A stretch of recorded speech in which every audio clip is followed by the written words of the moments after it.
Hello, lovely friends. This is the second part of Pastor Mensa Otabil's sermon on the 50 lessons that he has learned in life that we should also learn from in order to be successful in life. Let's continue, shall we? Please remember to watch till the end of the sermon. Thank you. I started talking about 50 things I've learned along the way, and I couldn't complete the 50 lessons I've learned so far in life. These are not the only lessons I learned, but 50 that I think I can share with you. And so I'm going to continue, and because there are quite a lot of them, I don't want to take too much time. I just want to go straight in and continue from number 23. The 23rd lesson I have learned in the last 50 years is that life's great opportunities come unannounced. Life's great opportunities come unannounced. Opportunity, most of the time, does not knock. Opportunity just shows up. And when it shows up, you better be ready. If you're not ready, it will go to the next neighbor. It will go to somebody else. If you're not ready, it will not wait for you. And most opportunities don't come in a way that we can easily recognize. That sometimes opportunity comes to you wrapped up in problems, wrapped up in a crisis, wrapped up in chaos. It comes from the wrong person. Somebody you thought should not be the one who should give you the opportunity becomes the opportunity. Sometimes something that is meant for evil turns to your good. A trap that is set for you becomes a stepping stone. So you can never tell what is going to happen to that which stands before you. Today it may look like a problem. Tomorrow it will be the solution that opens greater doors for you. Opportunity, life's great opportunities do not come announced. Number 24th lesson. Change is constant. The world does not pause because I paused. Life will go on whether you go on or not. Life will move on with or without you. Things are going to change. Nothing is permanent on this side of eternity. Nothing is permanent. Something that you thought will be there always will change right before your eyes. Your children will grow right before your eyes. They won't be babies any longer. Somebody who today is nobody will become somebody. The person who takes instructions from you today may be giving you instructions tomorrow. Change is constant. Things change. Life changes. And when things change, whether you move or not, it will move. And life will not stop for you, pause for you, because you need more time. And just because you're going through a problem does not mean the world has stopped. The world will keep going. Just because you haven't made up your mind does not mean the world will stop. It will still going. One of the things you have to embrace in life is change. That things will change. The bad news is that we don't like change. We like things to be as they are because we build our life around our comforts. Things that make us feel comfortable, that's why we build our lives. But things change, and if you don't move along, you will be left behind. Number 25th lesson. Elderly people deserve my courtesy and respect. They deserve my respect. Why? Because they are the picture of my future. When you see an older person, if he's slow, don't try to push him. He's just telling you how you look like 30 years from now. When you see an older person who easily forgets, don't laugh at him because you will also forget 40 years from today.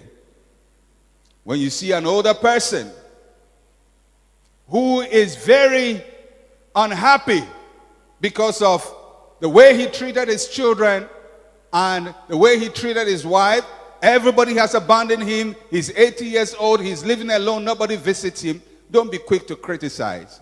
Because if you make the same choices, you'll also be 80 and alone. The people who are ahead of you show you what your future can be. Respect them. Even when they have made terrible mistakes, respect them. Because they are your best teachers. They teach you how life can turn for good or for evil. They deserve your respect. And I think that as you grow older, the more you respect older people, just for the fact that they survived, is just respectable. Because this world is a crazy world. Number 26 lesson. People are people. I can help them, but I can't change them. That's one sober lesson I've learned in life, that people are people. They are not angels. They are just people. I can't change people. I can help people. I can teach them. I can advise. I can counsel.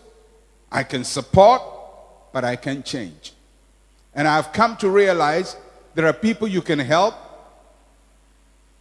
with everything in you, but they will never change. They will never change. You can advise them with the best advice, they will never take it. You can give them money, they will misuse it. You can point their mistakes to them, they will never learn. That's one thing about people. They are people.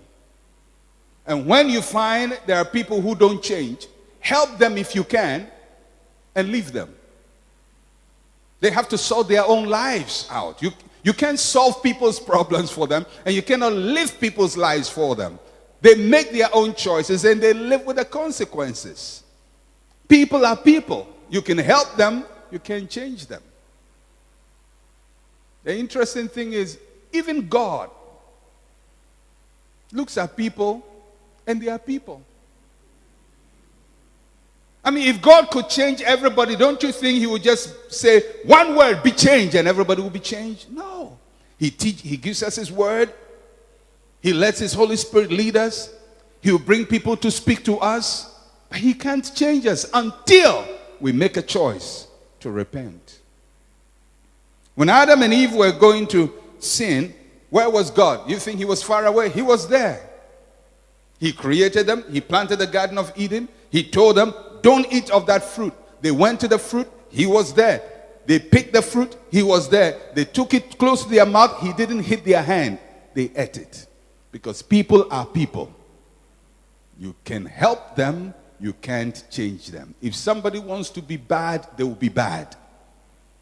If somebody wants to be stubborn, they'll be stubborn. Do your best to help people. Leave the change up to them. It's people's responsibility to make personal changes, not your responsibility to change them. And that's one of the things everybody should learn. Husbands, your wife is your wife. You can help her, you can change her. Wives, your husband is your husband. You can help him, you can change him. The bad habit he learned, he will live with it. Oh yeah, you better adjust. People don't change much. They change small changes. The same complaints you make 20 years ago, you'll find you are making it 20 years later. Number 27. You ready for this? Those who like to criticize others to me will also criticize me to others. So when you are listening to the criticism and say, oh, they did it, yay, they are bad, oh, remember, tomorrow it will be your record playing somewhere. Critics are critics. They just need a subject. And you are the subject. They won't criticize you to your face, but they will criticize you. Anybody who has a smooth tongue and talks a lot will talk a lot even when there is nothing to say. And when they have no subject, they will pull you on the table and talk about you. That's why you don't encourage critics around you.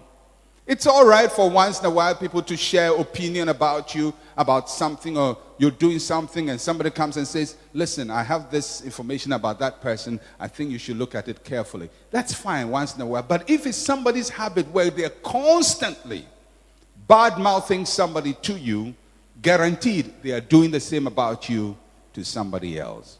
You cannot be safe around a critic. You cannot be safe around a gossip. Anybody who spreads gossip to you is spreading gossip about you to somebody else. If you don't want it to continue, stop the gossip. Tell him, thank you, I've heard enough. Thank you. The last week one, I haven't fully digested it, so keep this week's one. And maybe next year you can give me another one. But if the person is always gossiping about somebody, guaranteed he's gossiping about you too. You are not immune, my friend. You're not the best person. People will talk about you. Number 28 lesson. Blame does not solve problems. It's one lesson I've learned. That when there is a problem, it's easy to blame somebody. Who did it? Who did that? Who did that? Who did that? Why didn't he do it? And yes, it's good to talk about all the things that people did wrong, but that doesn't solve the problem. The earlier you get out of blame to provide solutions, the better for you. Somebody is always responsible for what is wrong. You can blame people. You can blame the government. You can blame the president. You can blame the pastor. You can blame your father. You can blame your school teacher. You can blame your community.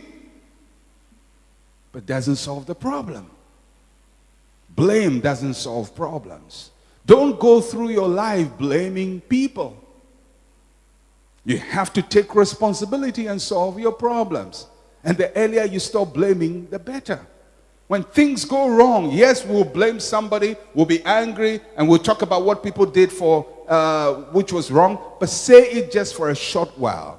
But quickly move from blame to solution.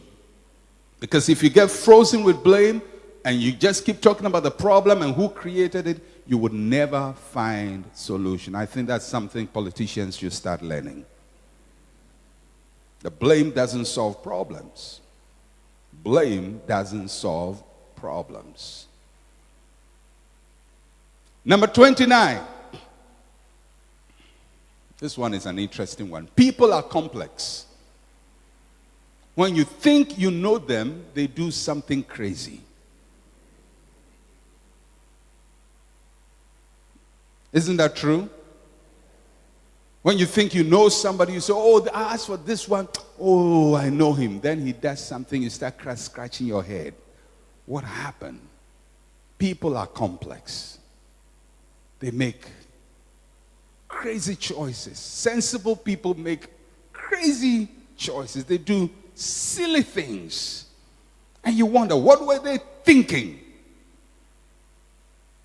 The question is, are you like that also?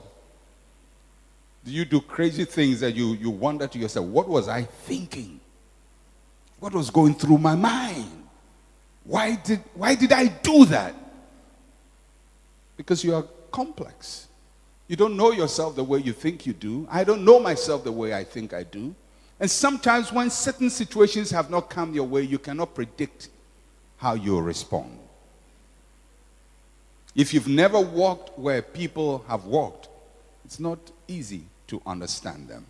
And sometimes you can't even predict your own actions. There are things you say, I would never do, simply because you have never been put within certain conditions. And you realize you do crazy things yourself. People are complex. People will shock you. People will disappoint you. People will let you down. People you never thought will betray you will betray you. People you never thought will let you down will let you down. And sometimes people you never thought would be good will be good. And people you thought were your enemies will turn out to be your best friends. There are crazy things that happen in this life. It's complex. Things are not always permanent. Things are not always predictable. You cannot always say somebody who is your enemy today will be your enemy forever. And you can never say somebody who is your friend today will be your friend forever. In life, I have seen people who were great friends who became great enemies. And I've seen great enemies who became great friends. I've seen people who stood and supported me also stand and try to pull me down. And I've seen people who tried to pull me down later try to support me. It's a complex world. It's a complex world. Things are not always constant. You cannot be sure who is your permanent friend and who is your permanent enemy. Just be open for change. When it happens, move on. Don't just stay and blame and just talk about, have you heard what they did? They did it. They've done it. And if you don't keep quiet, they will do it again. All right. So people are complex. When you think you know them, they do something unexpected, something crazy, something out of the blue. It's part of life. It's part of how we respond to life. Number 30th lesson. I must not kick people when they fall. It's a lesson I've learned. We only stand by grace. It's very easy when somebody falls to add to his injury and kick him and insult him. Somebody sins, you go and condemn him. But remember, you only stand by grace. You only stand by grace. You have not been pressured the same way that person might have been pressured. You don't have the same set of circumstances. That is not to say what they did was right. But it's always important for you to understand what makes people do what they do, where they are coming from, what has influenced them, so that you can sympathize, you can understand, and probably you can help them a little bit better. So, when somebody is down, don't kick him. When you give somebody an advice and he doesn't take it, and then he takes another advice and it backfires, and he comes to tell you about how things have backfired, that is not the time for you to rub salt into his injury. That is not the time for you to say, you see, I told you, you should have done it, you see, and go on and on and on about how you are the best advisor and how he disobeyed you, and look what has happened. He's already down, don't kick him. Help him to get up. When people are down, they need somebody to help them get up. When people sin, they need somebody who can help them to be restored. When you hear somebody has done something that is so out of this world, look at what has happened, don't be too quick to judge. Who knows? You have the same problems.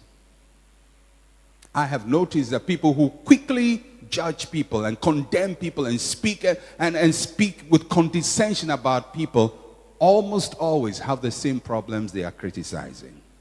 It happens all the time.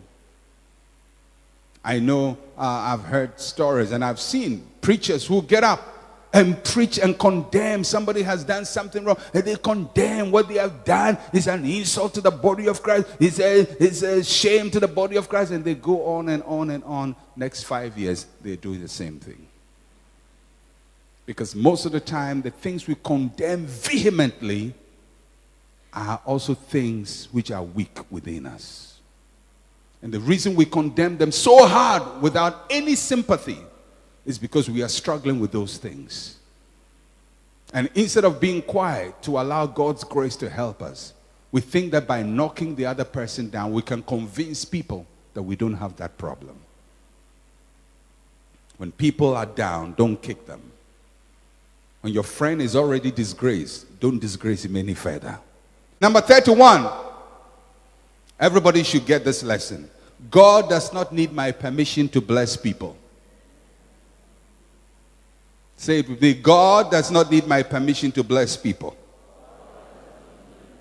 Oh, this lesson is a very, very painful one. That is when God blesses your enemy. The person who really hurt you, and you've been praying, God, show that you are God, and then God blesses him. God, let him know I'm your apple, the apple of your eye, and then the person is promoted. He said, Lord, don't you remember what you did to me? And God keeps blessing him. Because for your information, he doesn't need your permission to bless anybody. He will have mercy on whom he will have mercy. And he can have mercy on the person who hurt you the deepest. That is why you have to get over your pain quickly. Because you can see people you think don't deserve blessing getting blessed.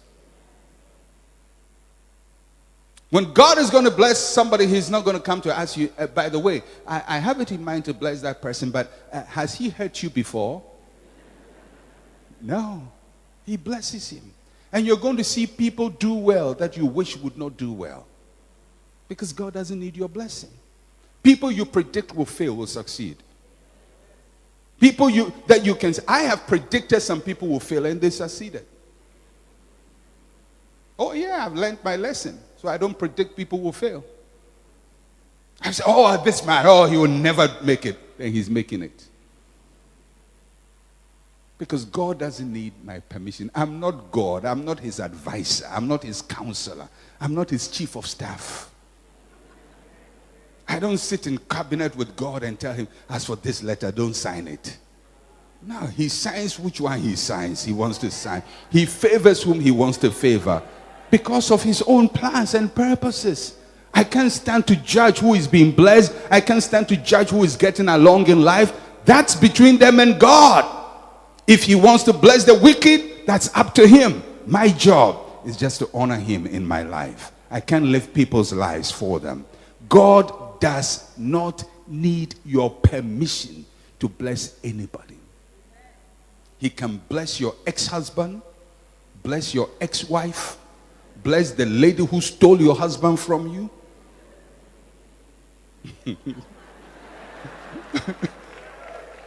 That's God. Haven't you seen him do things like that? Learn your lesson. Don't think because you are somebody's enemy, he's God's enemy as well.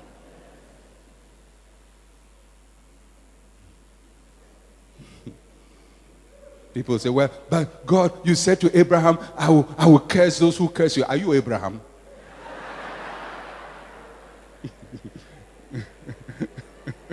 You are not Abraham. Just take it easy. You are just you. You are just John. You are Michael. You are Ajua or Afi. Yes. You are not Abraham. All right. Number 32. I cannot be everything that people want me to be. I cannot be everything that people want me to be. I can't satisfy everybody. I can't make everybody happy. I can't solve everybody's problems. I will hurt some people will hurt me. I can't do that. I can't be a pastor who visits everybody. If you get angry that I didn't visit you, too bad. If I decide to spend all my life visiting members of my church, I think even to the rapture, I'll still be on visitation. I can't please everybody. I can't satisfy everybody. You have your own problems. I can't solve all your problems. So I can help you. I can do what I can. But I cannot be all that people want me to be. I try to be a good pastor. Try to prepare to preach. But I can't be all that people want me to be. There are certain problems, if you come to me with them, I can't solve them. I'll refer you somewhere else. You come to me with financial problems, I'll refer you to the bank. I'm not a bank manager. Sometimes people come to me, oh, I have this problem. I take them, go see a better counselor. Because you have a deeper problem. I can counsel you on that. You have to go see a doctor sometimes to help you out. I'm not a medical doctor. I'm just a man of God. A man of God. Not a God of men. A man of God.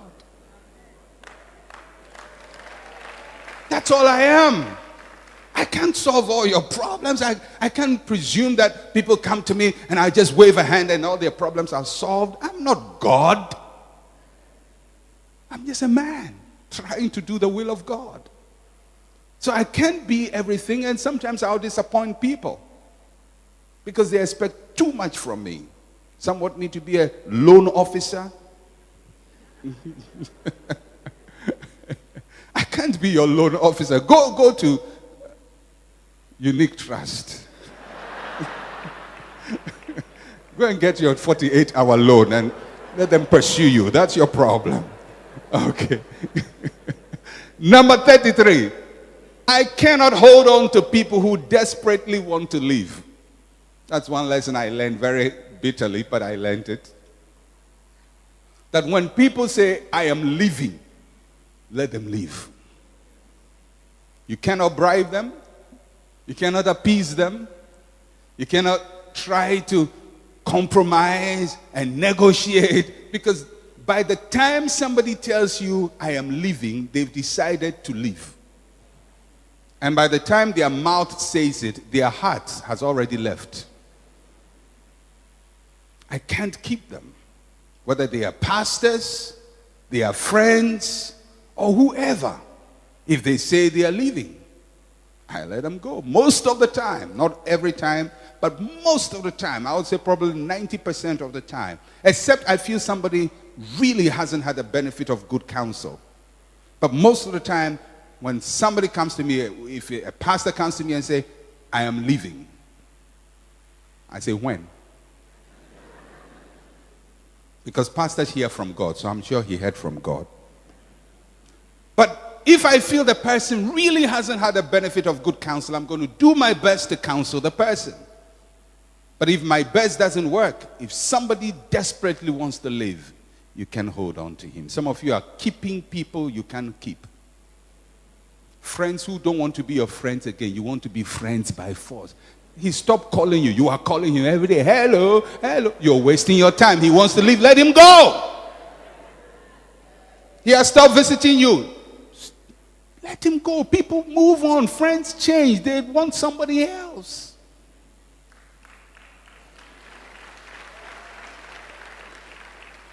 Because that leads to my number 34. Friendship is not by force. It's not by force. If your friend doesn't want to be your friend again, what can you do? Let him go. Let her go. They've stopped talking to you. Move on. They don't call you again. Move on. They don't visit you again. Move on. If you're trying too hard to be somebody's friend, he's not responding. Move on. And I want to be your friend, and I visited you 10 times, and you've never visited me. Move on. It's not by force. Friendship is not by force. Sometimes people complain, and I visit you all the time, and I'm the only one who calls you, and you never called me. Move. Friendship is not by force. Don't force friendship on me. Don't tell me because you called me I must call you. Who said I wanted your call in the first place? I visited you 10 years. Who said I was even happy when you visited me? Maybe I wanted you to leave. It's not by force. Tell the person next to you, friendship is not by force. Okay.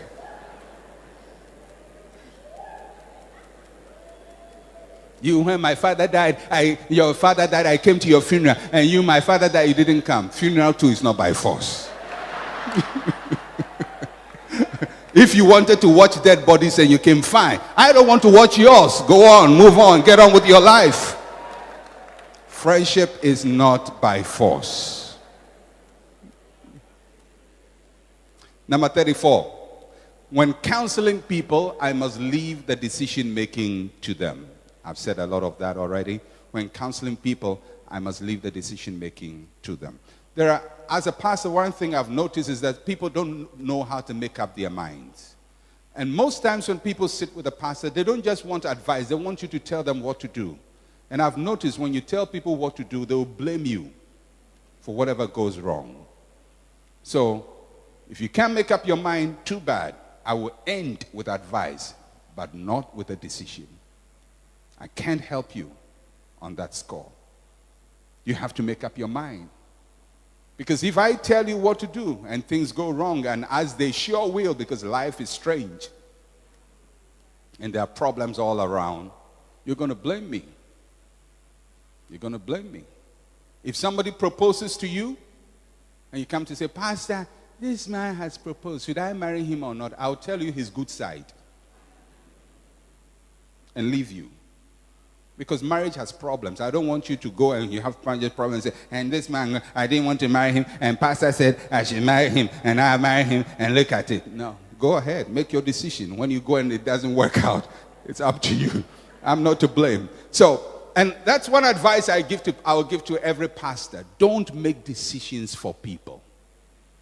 And even parents, don't make decisions for your children. When they grow to a certain point, advise, show them the options, show them consequences, let them make their own decision. Because people must know they made this decision and they must have the courage to fight the struggles, the obstacles when they face them later. All right. Number 36. When I get desperate, I make mistakes. Desperation is not good. Desperation is when you want something so much that you can't wait. You fight. It's as if the whole world is coming to an end. When you get to that point, you're going to make mistakes. Esau got to that point of desperation just for a meal, and he sold his birthright. When I get desperate, I make mistakes. Make sure that you don't push yourself to desperation. Number 37. I have to rush a bit because my time is moving. I must be cautious showing off what I have. People resent it. I learned this lesson years ago. It happened when the church bought me a Mercedes-Benz car, 1988. And I was so happy. And I remember a journalist came to interview me. He was somebody I had known from my youth days, and he was now a journalist, and came to talk to me about the car that I've received. And I was so happy. There's an old friend. I was just showing off and talking about the Mercedes-Benz. And he wrote quite a nasty article about it. I didn't blame him. I learned from it. Because sometimes it's better to learn some lessons earlier in life than later in life. And from that time, I determined I would never show off anything I have. Because people resent it. You easily make enemies by telling people what you have. Easily. Easily. You build your new house. You want everybody to come there. Hey! A few people whom you can trust can come, but not everybody. Some people look at you, and from that time on, they scheme how to bring you down. Don't be a show-off. Don't tell everybody, you see this my watch? Or this my shoe? Hey, this one, do you know? Only Michael Jackson wears shoes like this. Just wear it quietly.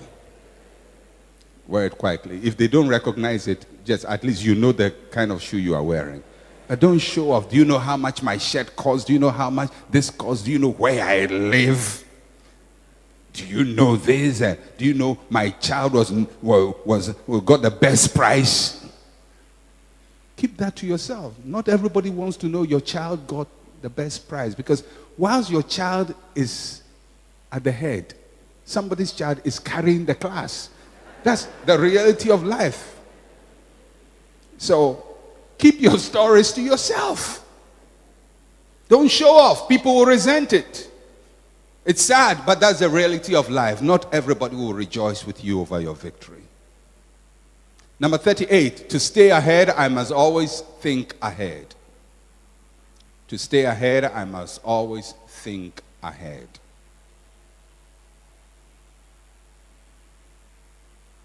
Think of future possibilities. Normally, when I make a plan, I think about 3 or 4 other alternatives. I never think of one thing at a time. I think about 4. If it doesn't go this way, this is what I'm going to do. If it doesn't go that way, that's what I'm going to do. If I get this response, I'm going to turn this way. I don't just make one plan and hope it will work, because things don't always work the way you plan them. When your plan leaves the paper and hits the ground, it will meet obstacles. So think ahead. Think of alternatives. Think of plan B, plan C, plan D. If it doesn't work this way, what else do you have? Many times I talk to people and they tell me a nice, brilliant plan, and I say, what if this problem occurs? They say, well, I haven't thought about that. Or they will say, well, when we get to the bridge, we'll cross it. You are at the bridge, cross it. Or some will say, well, we are trusting God, there'll be no problem. You sure? You have to make alternate plans. Think ahead. Think of things that could go wrong. Don't think with the best case scenario. Always plan with the worst case scenario. Think about anything that could go wrong and plan with that in mind. If you do that, you minimize your failures and increase your success rate because you've thought through issues properly. To stay ahead, you must always think ahead, think of problems before they occur. Number 39, when I postpone inevitable choices, I pay dearly for them later. When something needs to be done and I say, I wouldn't want to do it, I'll hurt his feelings, let me not talk about it. Later, it will backfire big time. You will make that decision, but by the time you make that decision, the price tag is very, very high. If it's a choice, it's inevitable, nothing is going to change it, it's certain, you must say it. If it's in something you must say it. Pay the price early and manage the consequences later.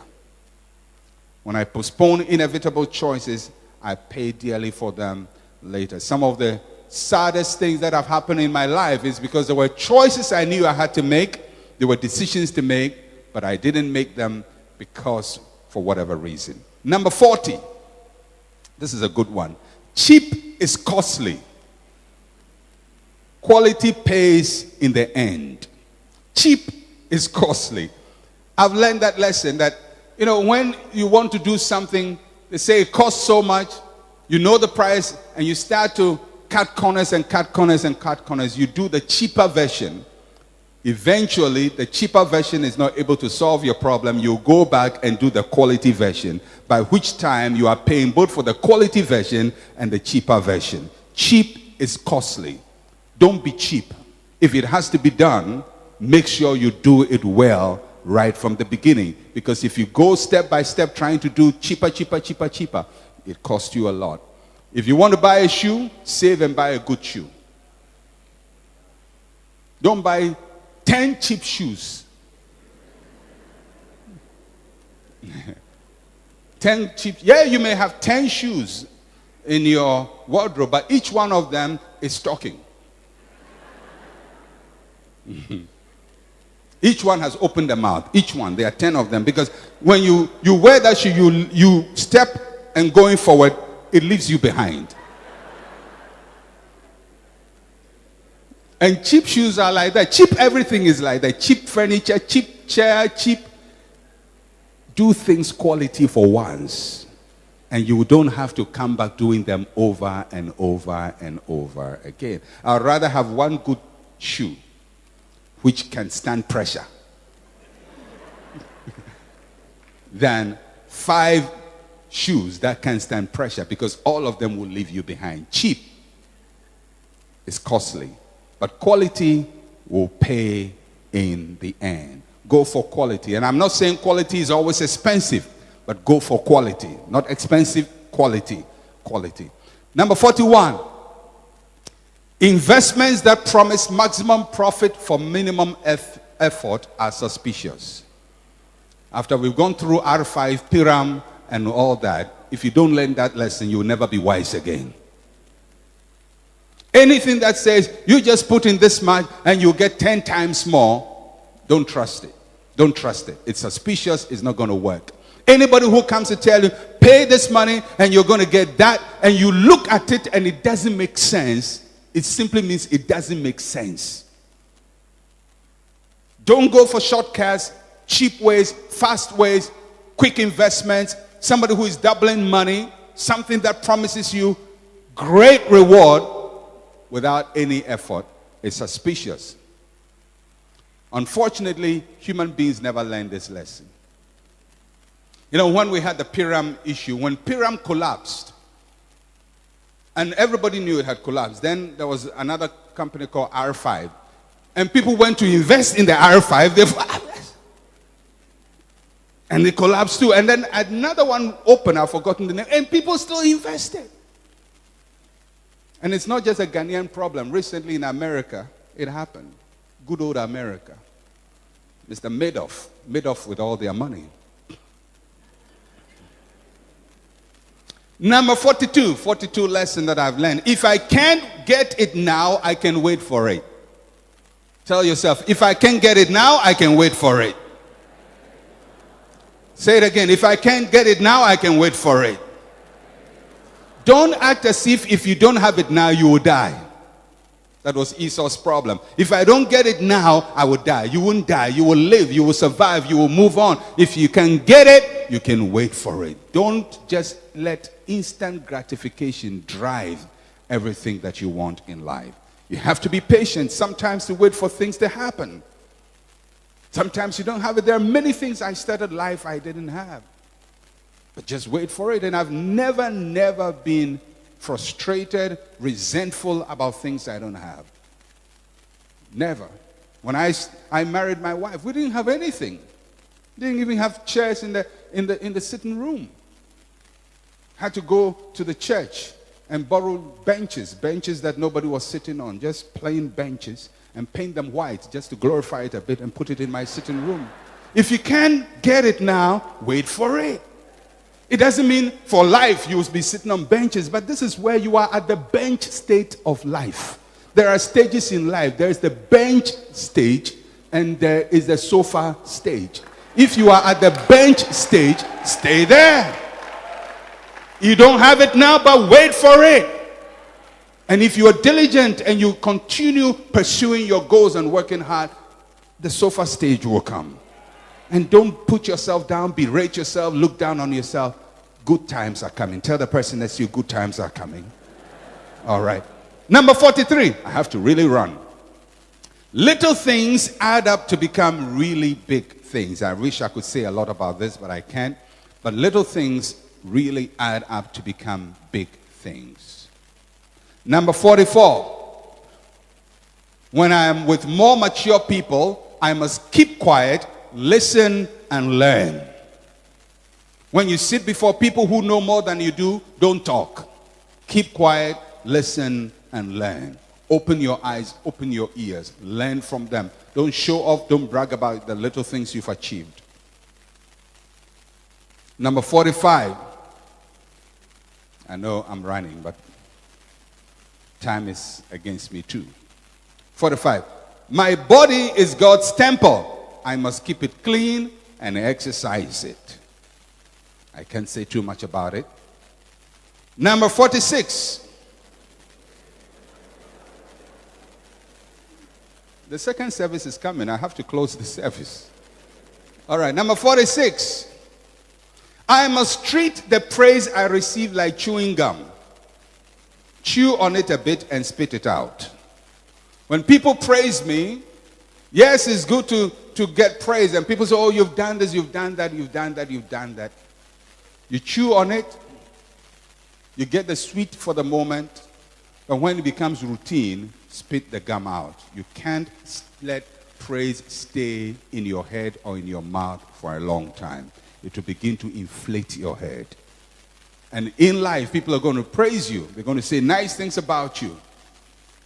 Receive it, chew on it a little bit, and spit it out.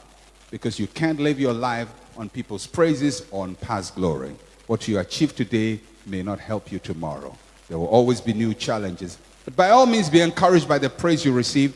But it's short term, chew on it, spit it out. I have 3 more to go. 4 more, all right? Number 47, I owe my achievements in life to God's grace and the sacrifice of those who came before me.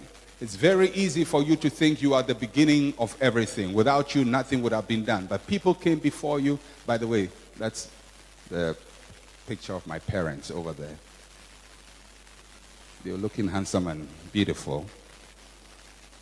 It's just about when they married.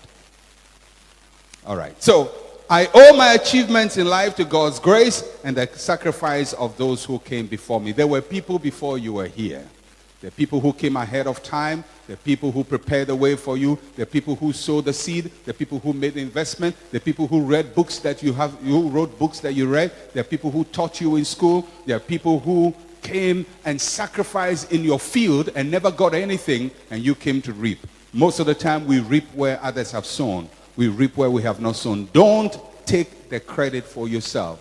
You only came at the last minute to enjoy the blessing. But for the grace of God and those who came ahead of you, you wouldn't be where you are today. Number 48. God is good even when I don't understand him. I will never understand everything about God, but I know he's good, he's faithful, his mercies endure forever. There's things that happen in your life, in my life, that doesn't make sense. And you wonder, where is God? Why is God allowing this to happen? But God is good whether I understand him or not. That's one constant I've come to know in life. There are very, very difficult things to understand. If you look at the whole world, there is evil happening. Things happen that you wonder, where was God? Why didn't God do something? But over time, I've come to realize God is always good. He turns even the evil to be good, because his word assures us that he makes all things work together for our good. Not that everything is good, but he will make them work together for our good, because we are called according to his purpose. Number 49. This is the opposite of what Muhammad Ali said. I am not the greatest. I think the older I get in life, the more I come to realize my own limitations. When you are younger, you think you have all the strength, you have all the wisdom, you are the best, there's nothing like you. Behind you, there's nothing. Before you, there's nothing. But as you grow older, you realize you're not the best, really. You're just doing what you can. You're doing your best, but you're not the best. You're not the greatest. There will always be people who excel in areas far better than you. I'm not the greatest. I'm not the greatest pastor. And I'm not trying to be the greatest pastor. I just want to be a servant of God, to do the will of God, to do what I have to do with all my heart, with all the passion, with the intensity that I have. But I cannot guarantee that that will make me better than somebody else. It will only make me acceptable before God. Because, after all is done, when we stand before the Lord, he would not say, well done, thou good and great servant. He would not say, well done, the pastor of the largest church. He would not say, well done, oh, you who excel beyond everybody. You set records everywhere. The recommendation that is going to be given is, well done, thou good and faithful servant. So all you can do in life is to be good and be faithful. Be good and be faithful. That's all you want to do, because that's what God expects from you. Not to be better than people, not to outstrip other people, not to be ahead of everybody, but just to be good and be faithful with what he has given to you. That's my 49th lesson. And my 50th, that's my signature tune, 50th lesson I've learned in life, is that there is always hope for the future. There is always hope for the future. And that is what I believe with all my heart, that there is hope for the future. That when things are down, they can look better. That when you are out, you can be counted in. When people have counted you out, God can bring you in. When you are last, you can be first. When nobody expects much from you, God can do great things with you. When you don't have all the skills, God can give you opportunity. There's always hope for the future. Your story today is not the end of the story. Thank you once again for staying till this time. So the remaining lessons are 23. Life's great opportunities come unannounced. 24. Change is constant. 25. People are people. I can't change them. 26. Those who like to criticize others to me will criticize me to others. 27. Playing the blame game doesn't solve problems. 28. People are complex. 29. I must not kick people when they fall. 30. God does not need your permission to bless others. 31. Don't predict that people will fall. 32. I can't solve all your problems. 33. Friendship is not by force. 34. When counseling people, I must leave the decision making to them. 35. When I get desperate, I make mistakes. 36. Don't show off. 37. To stay ahead, I must always think ahead. 38. When I postpone an inevitable choice, I pay them dearly. 39. Cheap is costly. 40. Investment that promises maximum profit for minimum effort is very suspicious. 41. If I can't get it now, I can wait for it. 42. Little things add up to become really big things. Like little drops of water make a mighty ocean. 43. When I'm with more mature people, I must keep quiet, listen, and learn. 44. My body is God's temple. 45. I must treat the praise I receive like chewing gum. 46. I owe my achievements in life to God, His grace, and sacrifice. 47. God is good even when I do not understand Him. 48. I am not the greatest. 49. God is good. 50. There is always hope for the future. I believe that you have learned a lot from this sermon, just as I have, and I pray that we both make good use of these lessons and not just learn them and forget about them. If you are loving our content so far, why haven't you still subscribed to our channel? Please like this video and subscribe to our channel, and also do not forget to pass through Pastor Mensa Otabil's channel to watch more of his videos. Thank you and stay blessed.